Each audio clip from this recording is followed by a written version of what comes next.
ilagay ang slice kamuti. Mix.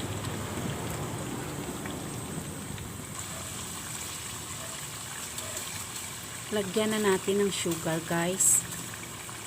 Hindi masyadong maraming sugar kasi hindi naman mabuti pag masyadong matamis. I-mix lang natin dyan na kumapit yung sugar sa kamuti.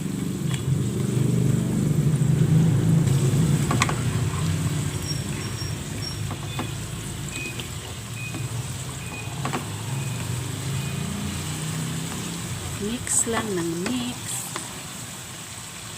hanggang maluto yung ating kamuti at sugar.